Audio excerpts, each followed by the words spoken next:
वित्त मंत्री श्रीमती निर्मला सीतारमण ने 2023-2024 के लिए भारत का वित्तीय बजट पेश कर दिया है। ये बजट 2024 में होने वाले चुनाव से पहले आखिरी बजट है इस सरकार का। इसके बाद जो बजट आएगा वो जनवरी फरवरी में अंतरिम बजट एक चुनाव के लिए पेश किया जाएगा। फ़िलहाल जो बजट आज पेश किया गया है उसमें जो अहम बातें हैं, आयकर स्लैब की संख्या 6 लाख से घटाकर 5 लाख की गई है, जिनमें 3 से 6 लाख रुपए पर 5% और 6 से 9 लाख रुपए पर 10%, 9 लाख रुपए से 12 लाख रुपए पर 15% और 12 लाख रुपए से 15 लाख रुपए 20% और 15 लाख से अधिक की आय पर 30% कर देना होगा।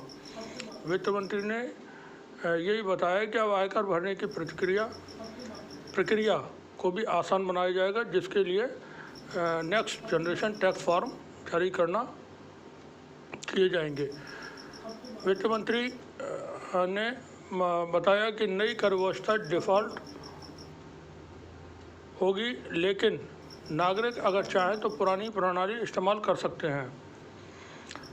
मंत्री ने जो 2023-24 का बजट है उसको लेकर करदाताओं को राहत देने की ये बात की है और इसमें अधिकतम सरचार्ज जो है 37% से बढ़ाकर 25% कर दिया गया है, जिससे कर की दर में 3% का असर पड़ेगा। यहाँ पर बताने की बात यह है कि आम बजट से एक दिन पहले मंगलवार को जारी आर्थिक सर्वेक्षण में जो अनुमान लगाया गया था कि 1 अप्रैल से शुरू होने वाले वित्तीय वर्ष में भारत की अर्थव्यवस्था 6% से बढ़कर 6.8% तक बढ़ जाएगी, जो चालू वर्ष के लिए अनुमानित 7% से कम है, क्योंकि वैश्विक मंदी के अभी इम्कान मौजूद हैं।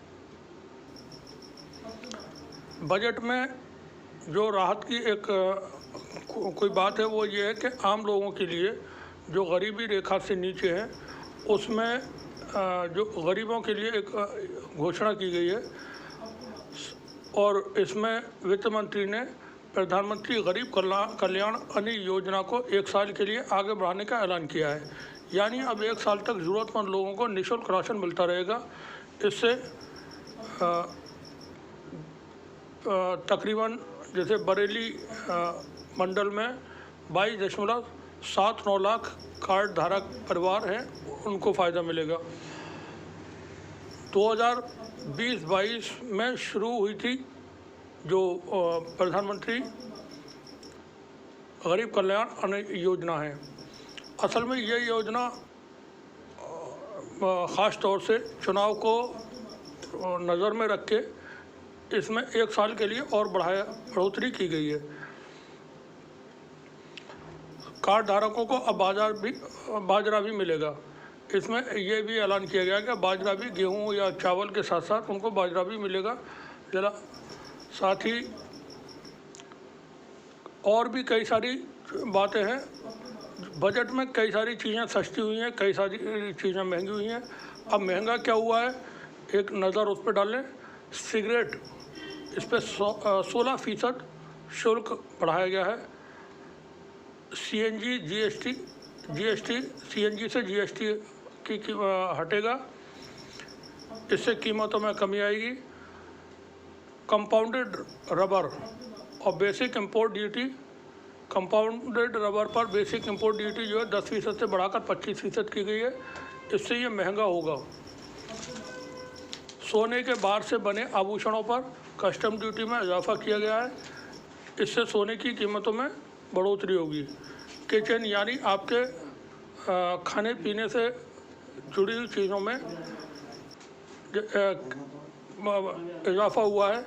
किचन में इस्तेमाल होने वाले इलेक्ट्रॉनिक्स पर कस्टम ड्यूटी 7.5% से बढ़ाकर 15% की गई है। अच्छा, अब जो सस्ता हुआ है थोड़ा सा उसे देख लें। हीरे की इसमें हीरे में थोड़ा सा कमी की गई है। सीमा शुल्क में कमी की गई है मोबाइल के जो पार्ट्स हैं और कैमरों के लेंस वगैरह इनमें कमी की गई है और ये इससे मोबाइल की कीमतों में कुछ कमी आएगी और कैमरा लेंस की कीमतें जो घटाई गई हैं उससे उनकी कीमतों में कमी आने की उम्मीद है। मौजूदा बजट पर जो वित्त मंत्री ने आज पेश किया है उस पर कारोबारी जगत के लोगों में कोई खुशी नहीं है किसी तरह की और इसी को लेकर कानपुर के जो उद्यमी हैं उन्होंने इस बजट को ऊँट के मुंह में जीरा जैसा करार दिया है। कानपुर के जो बड़े कारोबारी हैं उसमें विजय कपूर ने कहा है कि एमएसएमई को 9,000 करोड़ का पैकेज दिया गया है, साथ ही 2 लाख करोड़ तक का कर्ज देने की बात कही गई है, जबकि हमें 2 लाख करोड़ का पैकेज चाहिए था, यानी 9 लाख करोड़ का पैकेज दिया गया उनको चाहिए। उन्होंने कहा हमें 2 लाख करोड़ तक का पैकेज चाहिए था। अब बजट के ऊपर ऑटोमोबाइल जो सेक्टर है उसको रफ्तार देने के लिए कुछ काम किए गए हैं और इसमें 2023-24 में हाइड्रो मिशन के तहत सरकार के हरित हाइड्रो मिशन के तहत 2030 तक 5 MMT की वार्षिक उत्पादन का लक्ष्य रखा गया है। वित्त मंत्री ने बजट भाषण के दौरान पुराने वाहनों को स्क्रैप करने की भी जानकारी दी। उन्होंने कहा कि वाहन स्क्रैपिंग के लिए बजट में पर्याप्त निधि का प्रावधान होगा। हालांकि इस दौरान उनकी जबान भी फिसल गई, जिसका विपक्ष ने विरोध किया। बजट भाषण के दौरान वित्त मंत्री की जबान फिसली और उन्होंने पुराने वाहन बदलने की जगह राजनीति पर बोल दिया। इस पर संसद में विपक्ष की तरफ से काफ़ी नारेबाजी हुई। दरअसल वित्त मंत्री पुराने वाहनों की नीति को लेकर सरकार की योजना बता रही थी। इस दौरान उन्होंने एक वाक्य रिप्लेसिंग द ओल्ड व्हीकल्स, पुराने वाहनों को हटाना है की जगह पर रिप्लेसिंग द ओल्ड पॉलिटिकल यानी पुरानी राजनीति को हटाना है बोल दिया। बजट सत्र के दौरान वित्त मंत्री ने ऑटोमोबाइल सेक्टर के लिए एक घोषणा की। उन्होंने कहा कि सरकार इलेक्ट्रॉनिक वाहनों पर लिथियम आयन बैटरी के दाम कम करेगी। सरकार की ओर से की गई इस घोषणा का सीधा असर इलेक्ट्रॉनिक वाहनों और लिथियम आयन बैटरी को खरीदने वालों की जेब पर होगा।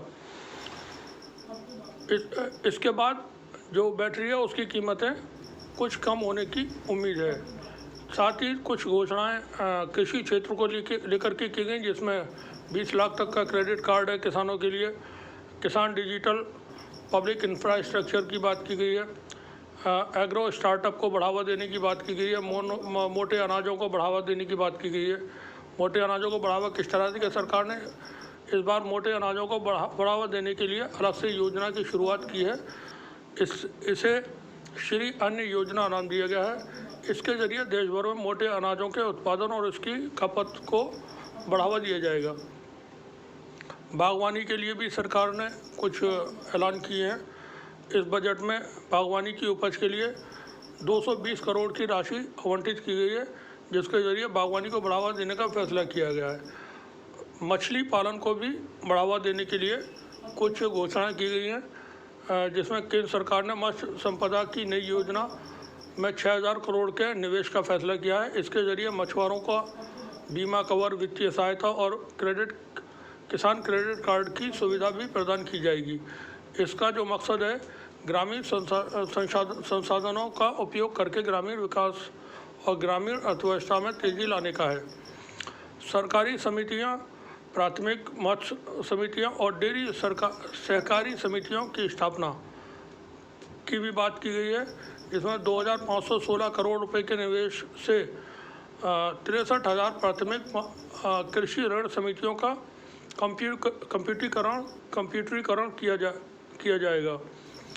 इनके लिए राष्ट्रीय डेटाबेस तैयार किया जा रहा है। साथ ही बड़े पैमाने पर विकेंद्रीकरण भंडारण क्षमता स्थापित की जाएगी। इससे किसानों को अपनी उपज को स्टोर करने और अपनी उपज को बेहतर मूल्य प्राप्त करने में थोड़ी मदद हासिल होगी। सरकार अगले 5 सालों में वंचित गांवों में बड़ी संख्या में सहकारी समितियां, प्राथमिक समितियां और डेयरी सहकारी समितियों की स्थापना करेगी, ऐसा भी घोषणा की गई है। साथ ही प्राकृतिक खेती के लिए सरकार ने मदद देने का वादा किया है, जिसके तहत अगले 3 वर्षों में 1 करोड़ किसानों को प्राकृतिक खेती अपनाने के लिए मदद मुहैया कराएगी। देश में 10,000 जैव इनपुट संसाधन केंद्र स्थापित किए जाएंगे। यहाँ पर जो आज का जो बजट पेश किया गया, उसको लेकर बहुत सारे लोगों में मायूसी है, निराशा है। ख़ास तौर से जो विपक्षी पार्टियाँ है, कांग्रेस पार्टी, उसने इसको एक खोखला, आधारहीन व दृष्टिहीन बजट बताया है। और कांग्रेस पार्टी के जो प्रवक्ता हैं रणवीर सुरजेवाला, उनकी तरफ से एक प्रतिक्रिया आई है, जिसमें उन्होंने कहा है मोदी सरकार के आखिरी पूर्ण बजट 2023 में झूठ के किले का तिलिस्म धराशायी हो गया है। वहीं पर केंद्रीय बजट के ऊपर वेणुगोपाल, जो कांग्रेस के एक राष्ट्रीय महासचिव हैं, उन्होंने इसको दिखावे की घोषणा बताया है। जो भी घोषणाएं 2023 के बजट में, 24 के बजट में की गई हैं। कांग्रेस की एक नेता और है डिसूजा, उन्होंने ट्वीट किया है, शर्म की बात है कि महिला वित्त मंत्री ने बजट पेश किया है, लेकिन बजट 2023 में महिलाओं का जिक्र नाम मात्र है। महिला सुरक्षा, महिला सशक्तिकरण की बात करने वालों ने महिलाओं को केवल महिला सम्मान सेविंग सर्टिफिकेट का जुमला दिया है। अमृतकाल में महिलाओं को कब मिलेगा न्याय, यह कांग्रेस की नेत्री ने ट्वीट कर लिखा है। वहीं एक पूर्व रिटायर्ड IAS ऑफिसर हैं सूर्य प्रताप सिंह, उन्होंने ट्वीट कर इस पे आज के बजट पे निराशा जाहिर की है। वो कहते हैं गरीब मजदूर की रोज़गार स्कीम मनरेगा का हलवा बना दिया। मनरेगा का बजट 73,000 करोड़ से घटाकर 60,000 करोड़ हो गया है। शिक्षा स्वास्थ्य में कटौती, शिक्षा बजट में 2.64% से घटाकर 2.51% कर दिया गया। वहीं स्वास्थ्य का बजट 2.20% से घटाकर 1.98 किया गया। टैक्स, ये IAS ऑफिसर जो सूर्य प्रताप है, उन्हीं का ट्वीट में पढ़ रहा हूँ। टैक्स लाभ ऊँट के मुंह में जीरा, बाकी कोई अभिनव प्रयास नहीं, बजट 2023। वहीं एक रिटायर्ड IPS ऑफिसर है विजय शंकर सिंह, वो लिखते हैं बजट मनरेगा का बजट 73,000 करोड़ से घटकर 60,000 करोड़ हुआ। PM कृषि सिंचाई योजना का बजट 12,954 करोड़ से घटकर 10,787 करोड़ हुआ। विजय शंकर सिंह IPS ऑफिसर ही एक ट्वीट और करते हैं, वो लिखते हैं budget 2023 guarantee emergency credit line scheme to MSME 2023-22-23 में 15,000 करोड़ से घटकर ये 14,100 करोड़ हुई। प्रधानमंत्री स्वास्थ्य सुरक्षा योजना, इसमें बजट 22-23 के लिए 10,000 करोड़ था, अब 23-24 के लिए 3,665 करोड़ रुपए है। लोकसभा में TMC के सांसद हैं शत्रुघ्न सिन्हा, उन्होंने अपनी प्रतिक्रिया इस पर देते हुए कहा है कि ये बजट लोकसभा चुनावों को ध्यान में रखकर तैयार किया गया और इसमें मध्यम वर्ग के लिए कुछ भी नहीं है। ऐसा लग रहा है ये बजट हम दो हमारे दो को ध्यान में रखकर किया गया है। हम दो हमारे दो सभी जानते हैं कौन दो हैं। अब जो बजट है उसको लेकर सरकार की तरफ से काफ़ी अपना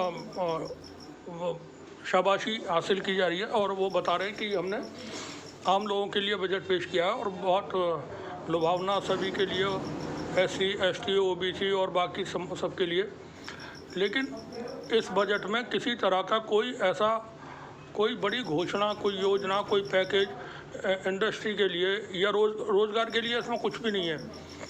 मनरेगा का जो बजट 73,000 करोड़ से घटाकर 60,000 करोड़ किया गया है, उसकी वजह से गांव देहात में जो मजदूर हैं गांव के, जो मनरेगा के तहत 100 दिन जिनको गारंटी दी गई थी काम करने के लिए, उनको भी अब काम करने में और परेशानी होगी और उनको जितना काम मिल रहा था वो भी नहीं मिल पाएगा, क्योंकि इस बजट में जो 60,000 करोड़ रुपए का बजट है, इसमें से काफ़ी खर्च का बजट का काफ़ी हिस्सा तो खर्च होगा इंफ्रास्ट्रक्चर और एम्प्लॉय जो उनका अपना सरकार के जो आला खर्च हैं उनके ऊपर। तो ऐसे में रोज़गार के लिए किसी तरह की कोई ठोस योजना इस बजट में 2023-24 के में नहीं है। सिर्फ इतना है कि हम जो वर्बली कहा गया है कि हम लोगों को प्रशिक्षित करेंगे, यानी उनको ट्रेनिंग देंगे। ट्रेनिंग देने के बाद, जैसे डिग्री लेने के बाद लोग सड़कों पे घूम रहे हैं बेरोज़गार, इसी तरह से ट्रेनिंग लेने के बाद वो कहाँ क्या करेंगे उसका किसी तरह से कोई आगे की योजना नहीं बयान की गई है। ट्रेनिंग लेने के बाद अगर सरकार ट्रेनिंग देगी या प्राइवेट सेक्टर के कोई कॉलेज वगैरह से ट्रेनिंग दिलवाएंगे, कहाँ से ट्रेनिंग होगी, कैसी ट्रेनिंग होगी, किस लेवल की होगी, किस शिक्षा हासिल करने वालों को, किस लेवल की शिक्षा वालों को ट्रेनिंग दी जाएगी, और वो बाद में ट्रेनिंग हासिल करने के बाद कौन सा काम करेंगे, क्या सरकार उनको कोई अनुदान देगी, कोई यूनिट वगैरह स्थापित करवाएगी, क्या करवाएगी, इस तरह का कोई इस बजट में प्रावधान नहीं है।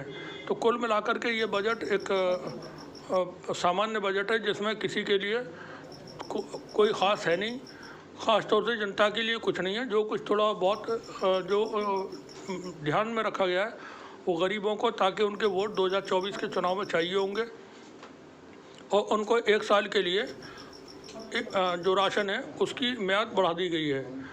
बाकी चूँकि अभी ये जो अडानी साहब का स्कैम हुआ है उसके बाद से शेयर बाज़ारों में बहुत उथल पुथल है और अडानी के शेयर जानकारी के मुताबिक आज भी गिरे हैं और उनकी वजह से जो इन्वेस्टर और जो दूसरे लोग हैं जो शेयर बाज़ार से जुड़े रहते हैं, कारोबार से जुड़े हुए हैं, उनमें मायूसी है और वो फिक्रमंद हैं, चिंतित हैं।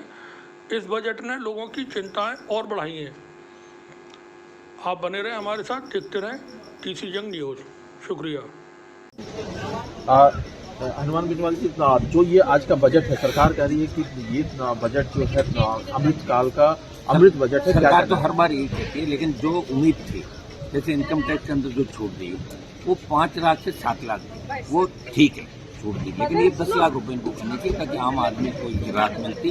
और कर्नाटक के अंदर जब चुनाव है उन्होंने सूखे के लिए वो आर्थिक पैकेज दिया, तो राजस्थान में भी चुनाव है, राजस्थान का तो नाम भी नहीं लिया इस बजट के अंदर, तो राजस्थान को निराशा हाथ लगी। आय दुगनी करने की बात करें किसानों की, मोटे अनाज की बात करें तो बाजरा का तो समर्थन मुझे भी नहीं, तो मोटे अनाज के रूप में जिसका मकान ये लोग एक रोजगार जो देश के अंदर, रोजगार की कोई बात इसके अंदर नहीं थी, इतने खाली पड़े देश के अंदर। एक किसान कर्ज माफी, MSP, इसके बारे में भी कोई बजट के अंदर विशेष बात नहीं की गई। तो मुझे नहीं लगता कि कोई बजट बहुत ज़्यादा देश को आगे लेके, आंकड़ों का माया जाल है बजट, आंकड़ों में उलझा के रख दिया। आप 2-2.5 घंटे पढ़े हो, क्या किया क्या नहीं किया, उसी में उलझा के रख दिया। ये इसको पिछली बार भी जो बजट किया था वो भी अभी घोषणाओं की क्रियान्वित इसके ऊपर नहीं है। तो 10 में कितने नंबर देंगे इस बजट को? 10